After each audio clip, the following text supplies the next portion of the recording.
Hello friends, स्वागत है आपका अपने यूट्यूब चैनल स्टडी अड्डा 24 ऑफिशियल में। मैं खुशबू श्रीवास आज आपको मध्यकालीन इतिहास से बनने वाले महत्वपूर्ण क्वेश्चंस के बारे में बताऊंगी। ये हमारे क्वेश्चंस एसएससी, आरआरबी तथा आने वाले अन्य एग्जाम के लिए बहुत ज़्यादा इम्पोर्टेंट होंगे। इसके और भी पार्ट हैं, जिसने नहीं देखे वो जाकर ज़रूर देखें और वीडियो को लाइक एंड शेयर ज़रूर करें। चलिए अपने पहले क्वेश्चन की ओर देखते हैं। हमारा पहला क्वेश्चन है, जयपुर के महाराजा सवाई जयसिंह ने कहाँ स्थित मेधशाला का निर्माण नहीं कराया था? तो इसका राइट आंसर हो जाएगा इलाहाबाद। इलाहाबाद में नहीं कराया था निर्माण। जयपुर के महाराजा सवाई जयसिंह 18वीं सदी में भारत में राजस्थान आमेर राज्य के प्रतापी शासक थे। इन्होंने काशी, दिल्ली, उज्जैन, मथुरा और जयपुर में अतुलनीय तथा अपने समय की सर्वाधिक सटीक गणनाओं के वेधशालाओं का निर्माण करवाया। सवाई जयसिंह एक नीति कुशल महाराजा और वीर सेनापति, जाने माने खगोल वैज्ञानिक और विद्यायनी विद्वान थे। हमारा नेक्स्ट क्वेश्चन है, निम्नलिखित में से कौन सा ग्रंथ कश्मीर के राजाओं का विस्तृत विवरण देता है? तो इसका राइट आंसर हो जाएगा राज तरंगिणी। चलिए राज तरंगिणी के बारे में जानते हैं। राज तरंगिणी कल्हड़ द्वारा रचित एक संस्कृत ग्रंथ है, जिसकी रचना 1148 ईस्वी से 1150 ईस्वी के मध्य हुई। कश्मीर के इतिहास पर आधारित इस ग्रंथ में रचना कल्हड़ के 11 अन्य ग्रंथों का सहयोग लिया है, जिसमें अब केवल नीलमत पुराण ही उपलब्ध है। हमारा नेक्स्ट क्वेश्चन है, जंतर मंतर कहाँ पर है? तो जंतर मंतर राजस्थान में है। जंतर मंतर राजस्थान में है। हमारा नेक्स्ट क्वेश्चन, जोधपुर के किले का निर्माण किसने कराया? तो इसका राइट आंसर हो जाएगा राव जोधा जी ने जोधपुर का निर्माण कराया था। जोधपुर का मेहरागढ़ दुर्ग भारत के प्राचीनतम दुर्गों में से एक है। इसका निर्माण जोधपुर के राजा रणमल की 24 संतान में से एक राव जोधा ने 12 मई 1459 को किया तथा महाराज जसवंत सिंह ने 1638 से 1978 में पूरा किया। हमारा नेक्स्ट क्वेश्चन है, भारत में सबसे लंबी सतत दीवार जो विश्व में दूसरी लंबी दीवार है, किसके किले में स्थित है? तो इसका राइट आंसर हो जाएगा कुंभलगढ़। भारत में सबसे लंबी दीवार जो विश्व में दूसरी सबसे लंबी दीवार है, वह कुंभलगढ़ के किले में स्थित है। यह किला भारत के राजस्थान राज्य से राजसमंद किले में स्थित है। इस किले निर्माण का राणा कुंभा ने कराया था, जिसमें 1443 से 1458 15 साल का समय लगा था। विश्व में सबसे लंबी दीवार चीन की दीवार है, जिसे ग्रेट वॉल ऑफ चाइना कहा जाता है। ये क्वेश्चन कभी कभी एग्जाम में पूछ लिया जाता है कि चीन की दीवार है उसे क्या कहा जाता है? तो ग्रेट वॉल ऑफ चाइना कहा जाता है। हमारा नेक्स्ट क्वेश्चन है, मुगल बादशाह शाहजहां ने अपनी पत्नी की याद में ताजमहल बनवाया था। तो किसकी याद में बनवाया था? मुमताज की याद में महल बनवाया था। मुगल बादशाह शाहजहां ने अपनी पत्नी मुमताज महल की याद में ताजमहल बनवाया था। मुमताज महल का वास्तविक नाम अर्जुमंद बानो बेगम था। मुमताज नूरजहां के भाई आसफ खां की पुत्री थी, जिसका निकाह मुगल साम्राज्य जहांगीर के पुत्र खुर्रम खां शाहजहां से 10 मई 1612 को हुआ था। हमारा नेक्स्ट क्वेश्चन है, आगरा में यमुना नदी के किनारे अपनी पत्नी मुमताज महल के लिए ताजमहल का निर्माण किसने कराया था? तो शाहजहां ने अपनी पत्नी मुमताज की निर्माण कराया था। ताजमहल मुगल वास्तुकला का एक अनुपम नमूना है। इसकी वास्तुकला शैली फारसी, तुर्की, भारतीय और इस्लामी वास्तुकला के घटकों का अनोखा सम्मिलन है। उस्ताद अहमद लाहौरी को इसका प्रधान रूपांतरकर्ता माना जाता है। सन 1983 में इसे यूनेस्को द्वारा विश्व विरासत स्थल की सूची में शामिल किया गया। हमारा नेक्स्ट क्वेश्चन है, बादशाह अकबर ने बुलंद दरवाजा किस वर्ष बनवाया था? तो इसका राइट आंसर हो जाएगा 1601 में। अकबर ने गुजरात विजय के बाद स्मारक स्वरूप बुलंद दरवाजे का निर्माण 1601 ईस्वी में करवाया था। बुलंद दरवाजों को गेट ऑफ मैग्निफिसेंस के नाम से जाना जाता है। अकबर द्वारा गुजरात विजय की स्मृति में फतेहपुर सीकरी स्थित जामा मस्जिद के दक्षिण द्वार पर 134 फीट ऊंचा बुलंद दरवाजा बनवाया गया। बुलंद दरवाजे के निर्माण में लाल बलुआ पत्थर का प्रयोग किया गया। यह ईरान से ली गई अर्ध गुंबदीय शैली में बनाया गया है।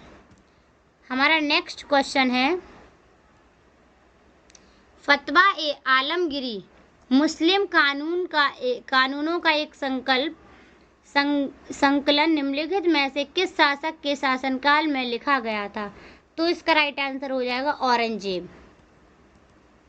औरंगजेब का शासनकाल 1658 से 1707 ईस्वी तक था।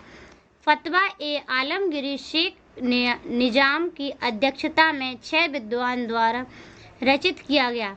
इसमें इस्लामिक कानून व प्रशासनिक नियमों का उल्लेख है। इसे मुस्लिम कानून का सबसे बड़ा संकलन कहा जाता है। इसके अतिरिक्त मुख्तार उल लवाब, खफी खां, आलमगीरनामा, मिर्जा मोहम्मद काजिम, मासिर ए आलमगीरी, फुतुहाल ए आलमगीरी तथा नुस्खा ए दिलकुश आदि रचनाएं लिखी गईं। हमारा नेक्स्ट क्वेश्चन है, शेरशाह सूरी का मकबरा कहाँ स्थित है? तो इसका राइट आंसर हो जाएगा सासाराम में। अपने शासनकाल में शेरशाह को समूचे भारतीय मध्य युग के महत्वपूर्ण शासकों में गिना जाता था। इसने कोलकाता से पेशवा तक जाने वाली अंडर ट्रक रोड की मरम्मत करवाई तथा भारतीय रुपये के प्रथम संस्करण रुपया का चलन आरंभ किया। सासाराम स्थित शेरशाह का मकबरा, जो शेरशाह सूरी ने अपने जीवन काल में निर्मित कराया था, हिंद तथा ईरानी वास्तुकला के समन्वय का प्रथम उदाहरण था। यह मकबरा सासाराम के एक झील के मध्य ऊंचे टीले पर निर्मित है। हमारा नेक्स्ट क्वेश्चन है, भारत में निम्नलिखित में से कौन सी जगह आप मुगल सम्राट हुमायूं के पुस्तकालय को देखने के लिए जाएंगे? तो इसका राइट आंसर हो जाएगा नई दिल्ली। मुगल शासक हुमायूं ने दिल्ली के दीपनाह भवन में स्थित शेर मंडल भवन को अपना पुस्तकालय बनाया। ध्यातव्य है कि जनवरी 1556 ईस्वी में इसी पुस्तकालय की सीढ़ियों से गिरकर हुमायूं की मृत्यु हुई थी। उल्लेखनीय है कि शेर मंडल भवन का निर्माण शेरशाह सूरी ने करवाया था। हमारा नेक्स्ट क्वेश्चन है, निम्नलिखित में से किसने इलाहाबाद किले का निर्माण कराया था? तो इसका राइट आंसर हो जाएगा अकबर ने। अपने समय में सबसे उत्कृष्ट समझे जाने वाले इलाहाबाद किले का निर्माण सन 1583 में मुगल बादशाह अकबर ने करवाया था। यह अकबर द्वारा निर्मित करवाए गए विभिन्न किलों में से सबसे बड़ा है। यह किला गंगा और यमुना के संगम पर स्थित है। इस किले का इस्तेमाल वर्तमान में भारतीय सेना द्वारा किया जा रहा है। शाहजहां द्वारा विश्व में प्रसिद्ध ताजमहल का निर्माण करवाया गया था। हमारा नेक्स्ट क्वेश्चन है, लाल किला दिल्ली को द्वारा बनवाया गया था। लाल किला किसके द्वारा बनवाया गया था? तो शाहजहां द्वारा। इसका राइट आंसर हो जाएगा शाहजहां। शाहजहां ने अपनी नवीन राजधानी 1648 ईस्वी में दिल्ली शाहजहानाबाद में एक चतुर्भुज आकार का किला बनवाया, जो लाल बलुआ पत्थर से निर्मित होने के कारण लाल किले के नाम से प्रसिद्ध हुआ। शाहजहां द्वारा निर्मित अन्य इमारतें जामा मस्जिद दिल्ली, ताजमहल, जहांगीर का मकबरा, दीवाने आम, दीवाने खास, शाहजहां ने विश्व प्रसिद्ध तख्त-ए-ताउस का निर्माण कराया था। हमारा नेक्स्ट क्वेश्चन है, ताजमहल को संगमरमर में स्वप्न कहा जाता है, किस स्मारक को पत्थर में स्वप्न कहा जाता था? तो इसका राइट आंसर हो जाएगा पंचमहल। पंचमहल का निर्माण मुगल बादशाह अकबर द्वारा करवाया गया था। पिरामिड आकार से बने पंचमहल को हवा महल तथा पत्थर में स्वप्न कहते हैं। इसकी प्रत्येक मंजिल आकार में अपने नीचे की मंजिल से छोटी होती है। यह आगरा के फतेहपुर सीकरी में स्थित है। हमारा नेक्स्ट क्वेश्चन है, पंचमहल किसमें स्थित है? तो पंचमहल फतेहपुर सीकरी में स्थित है। यह फतेहपुर सीकरी में अवस्थित है। हमारा नेक्स्ट क्वेश्चन है, भारतीय महाद्वीपीय में पहला उद्यान मकबरा कौन सा है? तो इसका राइट आंसर हो जाएगा हुमायूं का मकबरा।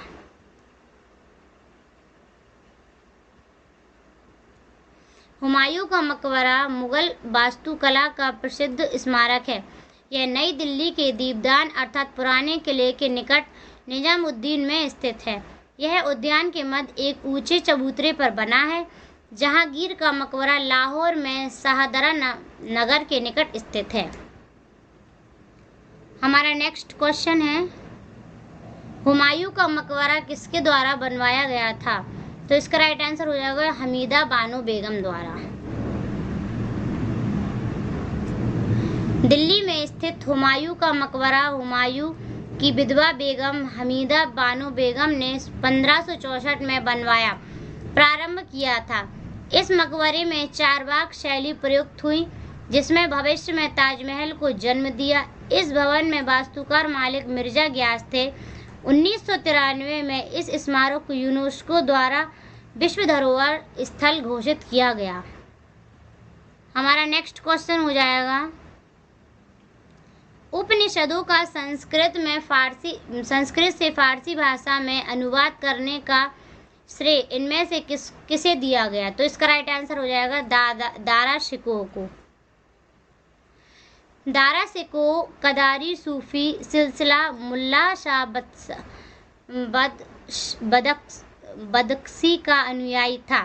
दारा शिकोह स्वयं अपनी देखरेख में संस्कृत ग्रंथ भगवद गीता और योग वशिष्ठ का फारसी में अनुवाद कराया था। दारा शिकोह ने 52 उपनिषदों का सिर-ए-अकबर नाम से फारसी में अनुवाद कराया था। हमारा नेक्स्ट क्वेश्चन है, किस विश्व विरासत स्थल को यमुना नदी के दाहिने किनारे पर बनाया गया है? तो इसका राइट आंसर हो जाएगा ताजमहल। ताजमहल भारत के आगरा शहर में स्थित एक विश्व धरोहर मकबरा है। यह यमुना के दाहिने किनारे पर अवस्थित है। इसका निर्माण मुगल सम्राट शाहजहां ने अपनी पत्नी मुमताज महल की याद में सन 1653 में करवाया था। ताजमहल मुगल वास्तुकला का उत्कृष्ट नमूना है। उस्ताद अहमद लाहौरी को इसका प्रधान स्थापत्यकार माना जाता है। हमारा नेक्स्ट क्वेश्चन है, मुगल सम्राट बाबर ने अपनी आत्मकथा किस भाषा में लिखी थी? तो इसका राइट आंसर हो जाएगा तुर्की। तुजुक-ए-बाबरी मुगल बादशाह बाबर की आत्मकथा है। बाबर ने इसे तुर्की भाषा में लिखा था। ऐतिहासिक दृष्टि से यह अन्य बड़ा ही महत्वपूर्ण माना जाता है। बाबर ने इसमें अपने जीवन को अनेक घटनाओं का विस्तार में लिखा है। इसके माध्यम से बाबर द्वारा भारत में किए गए युद्धों की जानकारी मिलती है। बाबरनामा नाम से प्रसिद्ध पुस्तक का मूल शीर्ष तुजुक-ए-बाबरी है। बाबर ने अपने जीवन की घटनाओं के अतिरिक्त विभिन्न स्थानों की जलवायु, प्रकृति, पशु पक्षी, राजनीतिक स्थिति, विभिन्न व्यक्तियों और शासकों के चरित्र और व्यक्तित्व के बारे में लिखा। उसने इसमें भारत का विवरण भी दिया है। हमारा नेक्स्ट क्वेश्चन है, अंतिम मुगल बादशाह कौन था? तो इसका राइट आंसर हो जाएगा बहादुर शाह। बहादुर शाह अंतिम मुगल बादशाह था। बहादुर शाह जफर अंतिम मुगल सम्राट थे। वह अकबर द्वितीय का दूसरा बेटा था। 1837 में उसकी मृत्यु के बाद उसका उत्तराधिकारी बना। वह नाममात्र का सम्राट था क्योंकि उसके समय में मुगल साम्राज्य नाममात्र के लिए ही अस्तित्व में था। उसका अधिकार केवल दिल्ली के शहर शाहजहानाबाद तक ही सीमित था।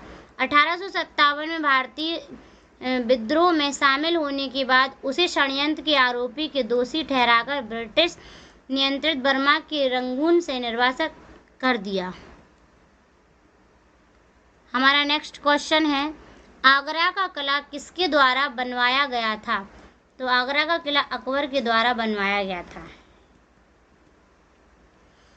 आगरा का किला मुगल बादशाह अकबर द्वारा बनवाया गया था। इस किले मुगल स्थापत्य कला का एक आदर्श उदाहरण है। यहाँ हिंदू व इस्लामिक स्थापत्य कला का मिश्रण देखने को मिलता है। हमारा नेक्स्ट क्वेश्चन है, जामा मस्जिद का निर्माण किसने करवाया था? तो इसका राइट आंसर हो जाएगा शाहजहां ने। जामा मस्जिद का निर्माण सन 1654 ईस्वी में सम्राट शाहजहां ने किया था। यह पुरानी दिल्ली में स्थित है। यह भारत की सबसे बड़ी मस्जिद है। हमारा नेक्स्ट क्वेश्चन है, बीबी का मकबरा में स्थित एक कब्र है। इसका औरंगजेब के बेटे आजम शाह ने वर्ष 1678 में निर्माण करवाया था। किसने करवाया था? औरंगजेब ने। बीबी का मकबरा औरंगजेब महाराष्ट्र में स्थित एक कब्र है। इसका निर्माण औरंगजेब के बेटे आजम शाह ने 1678 ईस्वी में करवाया था। यह उसकी माता एवं औरंगजेब की बेगम दिलरास बानो की याद में बनवाया गया था। यह ताजमहल की अंतिम आकृति पर बनवाया गया था, इसलिए इसे द्वितीय ताजमहल भी कहा गया। हमारा नेक्स्ट क्वेश्चन है, निम्नलिखित में से अवध का अंतिम नवाब कौन था? तो इसका राइट आंसर होगा बाजिद अली शाह।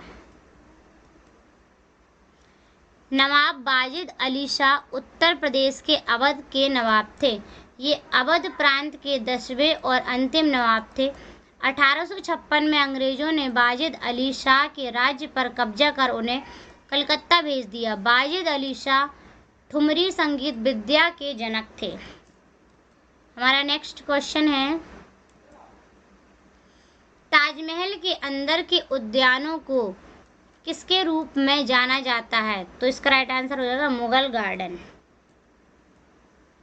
ताजमहल के अंदर मुगल उद्यान वास्तुकला की फारसी शैली में मुगलों द्वारा निर्मित बागों का एक समूह है।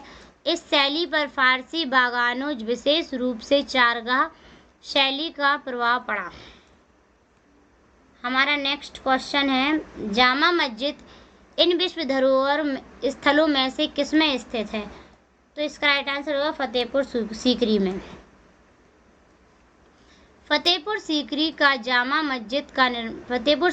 जामा मस्जिद का निर्माण मुगल सम्राट शाहजहां ने 1648 ईस्वी में करवाया था। शाहजहां ने इसे मस्जिद को अपनी बेटी जहाआरा का समर्पित किया। फतेहपुर सीकरी को 1986 ईस्वी में विश्व धरोहर स्थल में शामिल किया गया। हमारा नेक्स्ट क्वेश्चन है, किस विश्व विरासत स्मारक को मुगल वंश के कब्रिस्तान के रूप में लोकप्रियता की प्राप्ति हुई? इसका राइट आंसर हो जाएगा हुमायूं का मकबरा। हुमायूं का मकबरे को मुगल वंश के कब्रिस्तान के रूप में जाना जाता है क्योंकि इस मकबरे में मुगल घराने के कई लोग दफनाए गए हैं, जैसे बेगा बेगम, हमीदा बानो बेगम, दारा सिको, जहांदार शाह, फर्रुख शेर, रफ़ी-उद-दर्जात, रफ़ी-उद-दौला, आलमगीर द्वितीय। इस मकबरे का निर्माण हुमायूं की विधवा बेगम हाजी बेगम ने करवाया था। दोहरी गुंबद वाला यह भारत का प्रथम मकबरा है। हमारा नेक्स्ट क्वेश्चन है, बहादुर शाह प्रथम का जन्म किस वर्ष में हुआ था? तो इसका राइट आंसर हो जाएगा 1643 में। बहादुर शाह प्रथम का जन्म 14 अक्टूबर 1643 ईस्वी में बुरहानपुर मध्य प्रदेश में हुआ था। बहादुर शाह प्रथम दिल्ली का 7वां मुगल बादशाह था। बहादुर शाह औरंगजेब का दूसरा पुत्र था। बहादुर शाह प्रथम को शाह आलम प्रथम या आलमगाह प्रथम के नाम से भी जाना जाता था। बहादुर शाह प्रथम के 4 पुत्र थे, जहांदार शाह, अजीमुस्तान, रफीउस्तान और जहान शाह। हमारा नेक्स्ट क्वेश्चन है, सलीम चिश्ती की दरगाह किस में स्थित है? तो इसका राइट आंसर हो जाएगा फतेहपुर सीकरी में। शेख सलीम चिश्ती की समाधि आगरा की फतेहपुर सीकरी में जामा मस्जिद के उत्तरी कोने पर स्थित है। शेख सलीम चिश्ती एक सूफी संत थे। अकबर के इस समाधि का निर्माण संत के सम्मान में वर्ष 1580 से 1581 के बीच करवाया था। जहांगीर ने अपने कार्यकाल में इसे पूर्णतः संगमरमर में परिवर्तित कर दिया था। हमारा नेक्स्ट क्वेश्चन है, बुलंद दरवाजा किस स्थान के महल का मुख्य प्रवेश द्वार है? तो इसका राइट आंसर हो जाएगा फतेहपुर सीकरी। बुलंद दरवाजा भारत के उत्तर प्रदेश के फतेहपुर सीकरी नामक स्थान पर स्थित है। यह स्मारक विश्व का सबसे बड़ा प्रवेश द्वार है। हमारा नेक्स्ट क्वेश्चन है, कहा जाता है कि फारस की राजधानी इस्फाक ने एक स्मारक के निर्माण के लिए प्रेरणा प्रदान की। वह स्मारक निम्नलिखित में से कौन सा है? तो इसका राइट आंसर हो जाएगा लाल किला परिसर। लाल किला का निर्माण मुगल बादशाह शाहजहां द्वारा 1638 से 48 ईस्वी के मध्य करवाया गया। लाल पत्थर से निर्मित होने के कारण यह लाल रंग का दिखाई देता है, जिसमें इसे किला को लाल किला कहा जाता है। इस किले में 2007 में यूनेस्को द्वारा विश्व धरोहर स्थल के रूप में चयनित किया गया। हमारा नेक्स्ट क्वेश्चन है, निम्नलिखित में से कौन सा स्मारक कुतुब परिसर का भाग नहीं है? तो बुलंद दरवाजा। इसका राइट आंसर हो जाएगा बुलंद दरवाजा। बुलंद दरवाजा आगरा से 43 किलोमीटर दूर फतेहपुर सीकरी नामक स्थान पर स्थित है। यह लाल बलुआ पत्थर से बना है, जिसे सफ़ेद संगमरमर से सजाया गया है। अलाई दरवाजा कुतुब मीनार तथा कुब्बत उल इस्माइल मस्जिद कुतुब परिसर का भाग है, जो दिल्ली में स्थित है। हमारा नेक्स्ट क्वेश्चन है कि कालिंजर का किला, जो मध्यकाल के दौरान रणनीति के रूप में महत्वपूर्ण किला था, कहाँ स्थित है? तो इसका राइट आंसर है उत्तर प्रदेश में।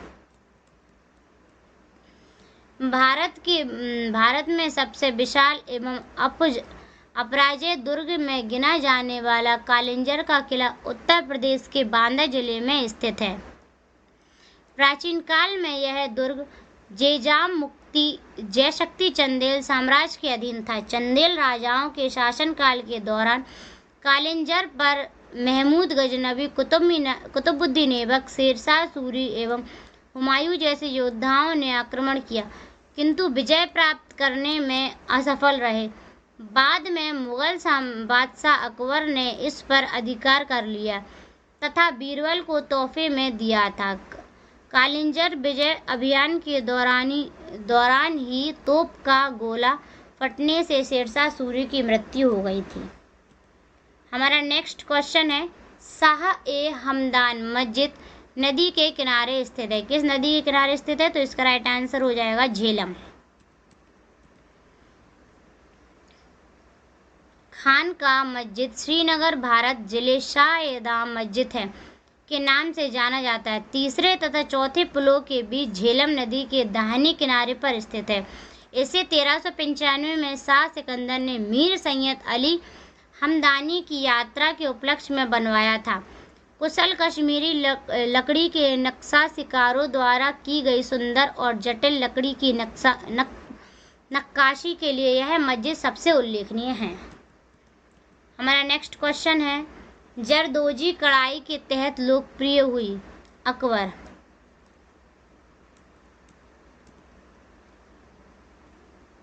जरदोजी कढ़ाई भारत में ऋग्वेद के समय से मौजूद है। यह मुगल साम्राज्य अकबर के दौरान लोकप्रिय हुई। यह अब भी लखनऊ, फर्रुखाबाद, चेन्नई और भोपाल इत्यादि भारतीय शहरों में लोकप्रिय है। हमारा नेक्स्ट क्वेश्चन है, जहांगीर के शासनकाल में निम्नलिखित में से किस चित्रकार को नादिर उल अस्त्र की उपाधि दी गई? तो इसका राइट आंसर हो जाएगा मंसूर को। जहांगीर के दरबार में सर्वश्रेष्ठ चित्रकार उस्ताद मसूर और आबुल हसन थे। बादशाह जहांगीर ने इन दोनों को क्रमशः नादिर उल अस्त्र और नादिर उल जामा की उपाधि दी। हमारा नेक्स्ट क्वेश्चन है, अकबर ने मियाँ का शीर्षक किसे दिया? तो इसका राइट आंसर है तानसेन। तानसेन हिंदुस्तानी शास्त्रीय संगीत के महान ज्ञाता थे। उन्हें सम्राट के अकबर के 9 रत्नों में गिना जाता था। संगीत सम्राट तानसेन की नगरी ग्वालियर में कहावत प्रसिद्ध है कि यहाँ के बच्चे रोते हैं तो सुर में तथा यहाँ के पत्थर लुढ़कते हैं तो ताल में। तानसेन पहले रीवा के राजा रामचंद्र के दरबारी गायक थे, परंतु बाद में इन्हें अकबर ने बुलाया, अपने 9 रत्नों में जगह दी और मियाँ की उपाधि भी दी। हमारा नेक्स्ट क्वेश्चन है, 1739 में करनाल का युद्ध नादिर शाह और निम्नलिखित में से किसके बीच लड़ा गया? तो इसका राइट आंसर हो जाएगा मोहम्मद शाह। करनाल का युद्ध 24 फरवरी 1739 को नादिर शाह और मोहम्मद शाह के मध्य लड़ा गया। नादिर शाह से मुगल शासक का युद्ध करनाल के युद्ध के नाम से विख्यात है। नादिर शाह ने भारत से 30 करोड़ से अधिक नकदी और रत्न आभूषण अनेक कारीगर लेकर वापस चला गया। वह अपने साथ शाहजहां का तख्त ताउस और कोहिनूर हीरा भी ले गया। नादिर शाह को ईरान का नेपोलियन कहा जाता है। हमारा नेक्स्ट क्वेश्चन है, मुगल काल में किया गया महाभारत का फारसी अनुवाद किस नाम से जाना जाता है? तो इसका राइट आंसर होगा रज्मनामा। मुगल काल में विभिन्न ग्रंथों का फारसी भाषा में अनुवाद किया गया। अकबर ने फौजी के अधीन एक अनुवाद विभाग की स्थापना की। इसके अंतर्गत संस्कृत, तुर्की, अरबी आदि भाषाओं के अनेक ग्रंथों को एक फारसी भाषा में अनुवाद किया गया। अकबर के शासनकाल में बाबर द्वारा तुर्की भाषा में लिखित ग्रंथ तुज-ए-बाबरी का फारसी अनुवाद 2 बार हुआ। पहला अनुवाद प्यादा खां या दूसरा अब्दुल रहीम खाना ने बाबरनामा नाम से किया। अकबर के शासनकाल में बदायूनी नबी खां और अब्दुल कादिर के महाभारत का फारसी अनुवाद रज्मनामा के नाम से किया था। इसके अतिरिक्त अकबर के ही काल में बदायूनी ने रामायण का, टोडरमल ने भागवत पुराण का, इब्राहिम सर हिंदी में अर्थवेद का एवं फौज के गणित पुस्तक लीलावती का फारसी में अनुवाद किया। हमारा नेक्स्ट क्वेश्चन है, रज्मनामा एक फारसी अनुवाद है। कहाँ का है ये? महाभारत का। इसका राइट आंसर हो जाएगा महाभारत। रज्मनामा महाभारत का एक फारसी अनुवाद है जो कि अब्दुल कादिर बदायूनी द्वारा किया गया। रज्मनामा का अर्थ युद्ध एवं नामा का अर्थ कहानी या घटना। रज्मनामा का अर्थ कहानी माना जाता है। 1574 ईस्वी में अकबर द्वारा फतेहपुर सीकरी एक मकतब खाना स्थापित किया। महाभारत के अलावा रामायण, राजत तरंगिणी आदि का भी अनुवाद फारसी में करवाया गया था। हमारा नेक्स्ट क्वेश्चन है, बहादुर शाह प्रथम 1707 से 1712 किस वंश का शासक था? तो इसका राइट आंसर होगा मुगल वंश का। बहादुर शाह 1707 से 1712 ईस्वी मुगल वंश का शासक या औरंगजेब की अपनी मृत्यु से पूर्व अपने जीवित पत्रों में साम्राज्य को वायद करने की वसीयत की थी, लेकिन उसके पुत्रों मुअज्जम शाह आलम आजम एवं कामबख्श में उत्तराधिकारियों हेतु संघर्ष टाना न जा सका। मुअज्जम ने दिल्ली पर अधिकार कर मई 1707 में बहादुर शाह के नाम से अपने को सम्राट घोषित कर दिया। बहादुर शाह एवं आजम शाह के बीच 1707 ईस्वी में जाजौमेंद हुआ, जिसमें आजम खां मारा गया। हमारा नेक्स्ट क्वेश्चन है, आइन ए अकबरी पुस्तक के लेखक का नाम बताइए। तो इसका राइट आंसर होगा अबुल फजल। आइन ए अकबरी अबुल फजल द्वारा रचित अकबरनामा का ही भाग है। अकबरनामा के 3 भाग, जिसमें से तीसरे भाग को आईन अकबरी कहते हैं। प्रथम भाग में अकबर के पूर्वजों तथा उसके आरंभिक जीवन का वर्णन है। दूसरा भाग अकबर काल में घटनाक्रमों से संबंधित है। तीसरा भाग अर्थात आईन अकबरी में अकबर के शासनकाल में संबंधित आंकड़े तथा शासन व्यवस्था संबंधी अन्य नियमों का वर्णन है। हमारा नेक्स्ट क्वेश्चन है, सिखों के 10 गुरुओं में 5वें गुरु कौन थे? तो इसका राइट आंसर हो जाएगा गुरु अर्जुन देव। सिखों के संप्रदाय की स्थापना का श्रेय गुरु नानक को है। गुरु के अनुयायी ही सिख कहलाए। सिखों के 5वें गुरु गुरु अर्जुन देव थे। सिख के धर्म के प्रमुख 10 गुरु निम्नलिखित हैं। पहले गुरु नानक देव, फिर गुरु अंगद, फिर गुरु अमरदास, गुरु रामदास, गुरु अर्जुन देव, गुरु हरगोविंद, गुरु हर राय, गुरु हरकिशन, और 9वें नंबर के थे गुरु तेग बहादुर, जो नीचे आना था गलती से हो गया, और लास्ट थे गुरु गोविंद सिंह। ये अंतिम गुरु थे। हमारा नेक्स्ट क्वेश्चन है, 1469 में पैदा हुए पहले सिख गुरु गुरु नानक देव कहाँ पैदा हुए थे? तो इसका राइट आंसर होगा तलवंडी में। गुरु नानक देव सिखों के प्रथम गुरु थे। इनका जन्म 29 नवंबर 1469 के तलवंडी, वर्तमान में नाना कहा साहिब, पाकिस्तान नामक स्थान पर हुआ था। इनके पिता का नाम मेहता काल कालूचंद्र खत्री तथा माता का नाम तृप्ता देवी था। गुरु नानक एक दार्शनिक, योगी, धर्म सुधारक व समाज सुधारक थे तथा अंधविश्वास एवं बाह्य आडंबरों के कट्टर विरोधी थे। इनकी मृत्यु 22 सितंबर 1539 में करतारपुर, पाकिस्तान में हुई थी। हमारा नेक्स्ट क्वेश्चन है, निम्नलिखित में से किस सिख गुरु ने पंजाबी भाषा की गुरुमुखी लिपि का आविष्कार किया? तो इसका राइट आंसर हो जाएगा गुरु अंगद ने। गुरु अंगद सन 1539 से 1552 ईस्वी तक सिखों के दूसरे गुरु थे। इनका जन्म 31 मार्च 1504 में हुआ था। इनके बचपन का नाम लहिड़ा या लहना था। इन्होंने पंजाबी भाषा की गुरुमुखी लिपि की रचना 1541 में किया था। हमारा नेक्स्ट क्वेश्चन है, गुरु गोविंद सिंह की शिक्षा कहाँ हुई और उन्होंने फारसी कहाँ सीखी थी? तो इसका राइट आंसर हो जाएगा अंगदपुर साहिब में। गुरु गोविंद सिंह का जन्म दिसंबर 1666 ईस्वी में पटना में हुआ। ये सिखों के 10वें गुरु एवं अंतिम गुरु थे। आनंदपुर साहिब में इसकी शिक्षा हुई एवं इन्होंने फारसी भाषा सीखी। इन्होंने पाहुल तथा प्रारंभ की एवं इस मत में दीक्षित व्यक्ति की खालसा कहा गया। प्रत्येक सिख को पंच करार, केश, कंघा, कड़ा, कच्छा और कृपाण धारक करने का आदेश दिया। हमारा नेक्स्ट क्वेश्चन है, निम्नलिखित में से किस सिख गुरु के अमृतसर की आधारशिला रखी थी? तो इसका राइट आंसर हो जाएगा गुरु रामदास। रामदास सिखों के चौथे गुरु थे। अकबर ने रामदास को 500 बीघा जमीन दान में दिया था। यह भूमि बीमी भानी को अकबर द्वारा प्रदान की गई, जिस पर अमृतसर नामक नगर का निर्माण हुआ है। हमारा नेक्स्ट क्वेश्चन है कि किस गुरु ने अमृतसर में स्वर्ण मंदिर के नाम से विख्यात विश्व प्रसिद्ध हरमंदिर साहिब का निर्माण कराया? तो इसका राइट आंसर है गुरु अर्जुन देव ने।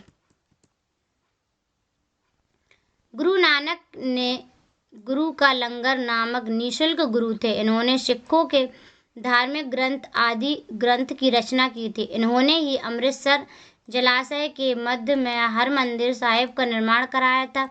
राजकुमार खुसरो की सहायता के कारण जहांगीर ने 1606 ईस्वी में गुरु अर्जुन देव को मृत्युदंड दे दिया। हमारा नेक्स्ट क्वेश्चन है, गुरु नानक का जन्म कहाँ हुआ? तो इसका राइट आंसर हो जाएगा तलवंडी में।